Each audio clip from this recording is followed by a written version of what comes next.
ගොයම් කරල් මතින් හමා යන සිසිල් සුළඟත් එක්ක අපේකම අපේ සංස්කෘතිය යලි පන ගන්වන සොඳුරුම කලාව පන්නෙලීම.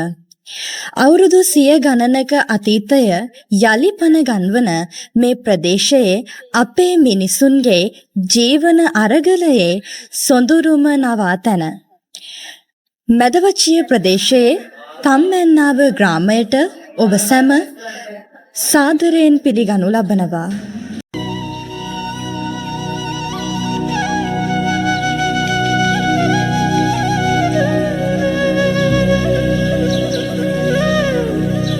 සෙන්සුර සංකතන YouTube නාලිකාවේ අපේකම සොයා යන ගමනේ දෙවනද්ද කරුම වඩන රුවන් ඇතිලියෝ කදිමට ලීල බඹර කම්පා කරගෙන යන්ට වේලා කපා මිටි බැඳලා ගෙනියන්ට කරපික් කඩවවට යමු අපි පං කපන්නට. කියන්නේ දැන් අපි මේ පං විලට එද්දී මේ පං විලටම ආවේනික වෙච්ච සිරිත් විරිත් එහෙම තියනවාද? ඔව් ඉතින් මේකයි අපි මේක සාන්තෝසෙන් අධ්‍යාපනයේ මේක තව පොඩි අයත් උගන්වලා පුරුදු කරන්න ඕන විදියට තමයි මේ ඇවිල්ලා මේ දේවල් කරන්න. ඉතින් මම දැනගන්න කැමති දැන් මේ අපි පැදුරු වියද්දී එක්ක අපේ හිතේ මොකක් හරි අදහසක් තියෙනවද මේ විදිහට මේ ක්‍රමයට රටාවමන කියලා නැත්නම් වෙනම ක්‍රමයක් තියෙනවද ඒක රටාව දාන්න. ඔව් ඉතින් මේකයි දාන්න කෙනා දාන්නවා මේ පංගහ අනිත් පැත්තට හරවලා ඒක ඒ පැත්තෙන් රටාවක් කියනවා. දැන් මේ පැත්තට මං හරවනකොට මේ පැත්තට රටාවක් එන්නේ කල්පනාවෙන් තමයි ඒක ගොතන්න ඕන අපි.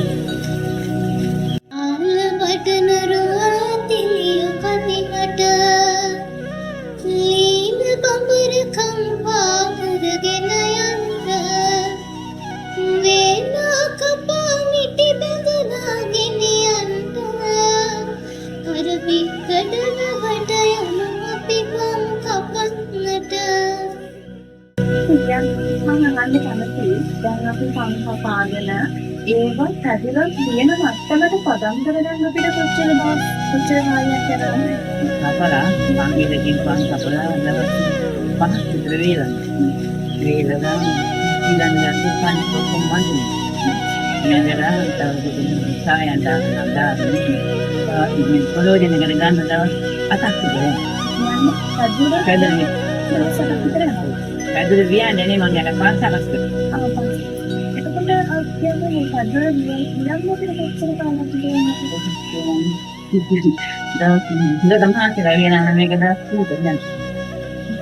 ඉතින් කියන්නේ අපි මේ වට්ටිය ලියනකොට සාමාන්‍යයෙන් අපි වට්ටි භාවිත කරන්නේ මොනතෙන් ගේටනේ. එතකොට මේකට බර දේවල් අපි දානවා. එතකොට පැදුරට වඩා ශක්තිමත් අපි වට්ටිය ලියන්න ඕනේ. ඒ ශක්තිමත් භාවය අපි ලබාගන්නේ කොහොමද? ශක්තිමත් ලබාගන්නේ දැන් මේ වට්ටි ලියනවත් මේ වට්ටිය ශක්තිය මේ කටෙන් තමයි පංගද්දක් පස්සේ මේ වටේ නේද මේ ශක්තිමත් භාවය තුරුම කටේ මේ කටේ වල පස්සේ ඒකේ තෝරන්න නැත්නම් මේ කටට මොකක්ද ගාලා පස්සේ තමයි තෝත් මොකද කියන්නේ නැත්නම් මේ කට නැත්නම් මේ කියන්නේ මොකක්ද කියනවා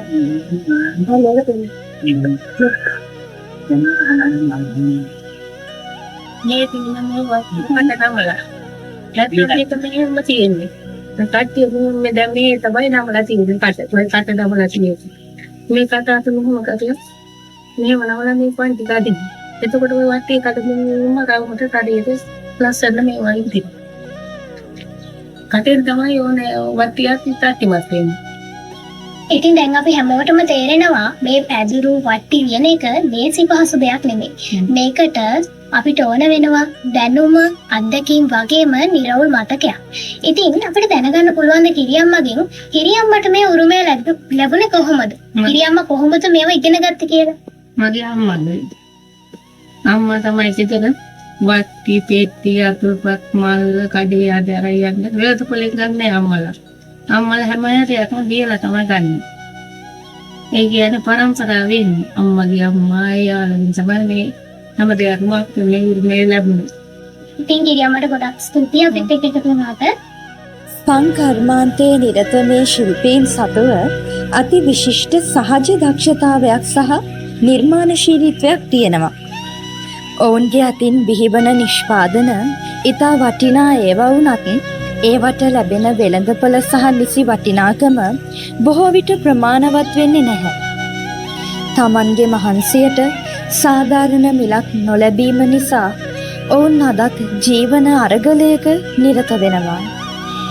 එවැනි දේශීය කර්මාන්ත කරුවන්ට අපේ සහයෝගය සහ ඇගීම ලැබෙන තරමට මේ උරුමය අනාගත පරපුරටත් රැකගන්න පුළුවන්. ආයිබෝන් අත්තම්මේ මට කියනවාද මේ මෙතන තියලා තියෙන පන් සේර මේවා දැන් වියන්න පුළුවන් තත්ත්වයට ගෙනල්ලාද දෙන්නේ?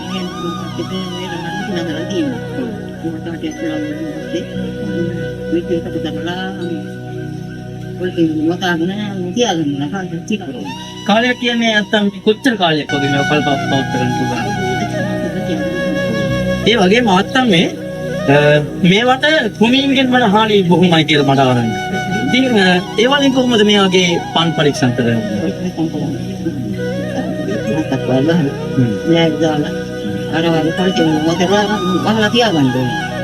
තාක්ෂණයේ වේගවත් ගමනත් එක්ක යාන්ත්‍රීකරණය වන ලෝකයක අපි අද ජීවත් වුණා.